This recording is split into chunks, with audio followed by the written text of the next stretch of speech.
मैं फिर से आपके लिए एक नए टॉपिक के ऊपर वीडियो लेके आई हूँ। आशा है कि ये वीडियो आपको बहुत पसंद आएगी। मेरे चैनल को सब्सक्राइब कीजिए, लाइक कीजिए और हो सके तो अपने फ्रेंड्स के साथ भारी मात्रा में शेयर कीजिए। तो आज हम जिस विषय में बात करना चाहते हैं वो है गोमती चक्र। ये देखिए, ये है गोमती चक्र।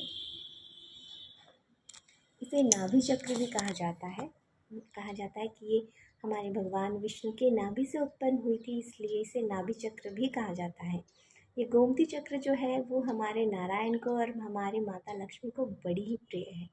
कहा जाता है कि जो द्वारका नगरी थी उसकी पूरी सजावट इसी गोमती चक्र से की गई थी।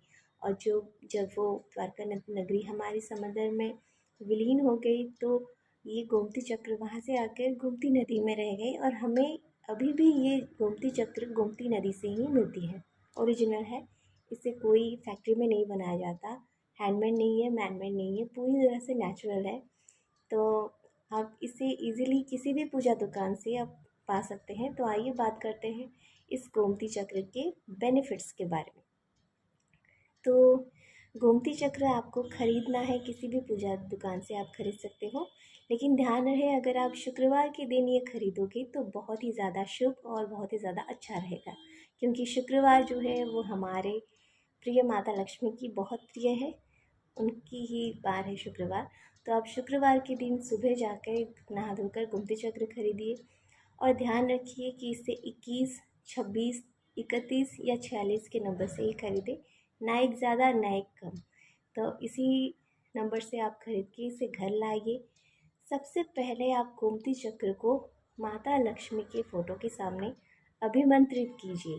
बिना अभिमंत्रित के ये गोमती चक्र कोई काम नहीं देगा, कोई बेनिफिट नहीं देगा, क्योंकि हमें पता नहीं ये कितने हाथों से आके गुजरा है, कहाँ कहाँ रखा गया है, इसकी प्योरिटी के बारे में हमें कुछ पता नहीं है। तो पहले आप लाकर अपने पूजा घर में माता लक्ष्मी के सामने इसे अभिमंत्रित कीजिए।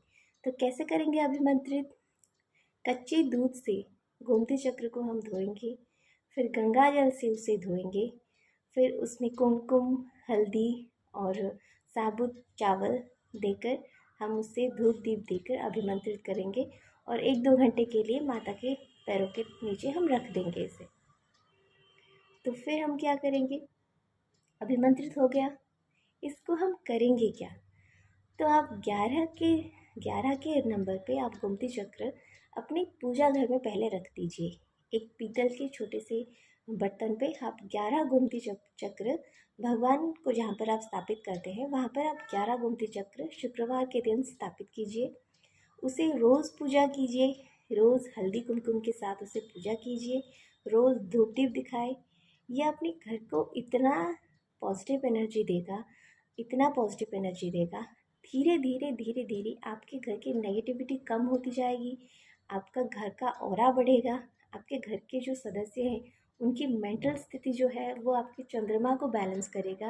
गोमती चक्र आपके चंद्रमा को बैलेंस करता है। तो जब आप उसे पूजा घर में रख के रोज़ पूजा करते हो तो ये आपके घर के सारे सदस्यों के माइंड को कंट्रोल करता है और धीरे धीरे आपका गुस्सा कम होता है, आप इमोशनली स्ट्रांग होते जाते हो। ये धीरे धीरे होता है, रातों रात होने वाली प्रोसेस ये नहीं है, क्योंकि ये हमारे सनातन का है। तो धैर्य रखिए, विश्वास रखिए और रोज़ गोमती चक्र की पूजा कीजिए। तब दूसरा क्या उपाय है?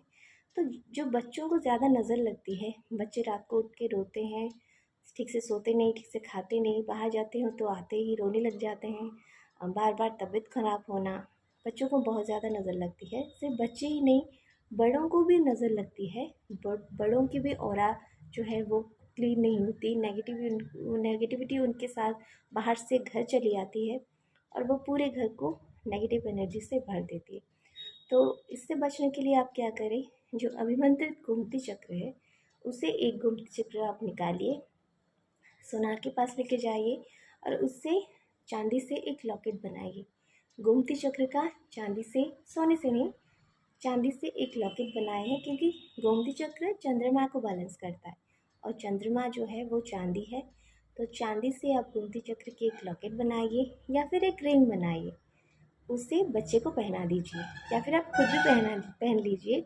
इससे आपकी सारी नेगेटिविटी दूर हो जाएगी।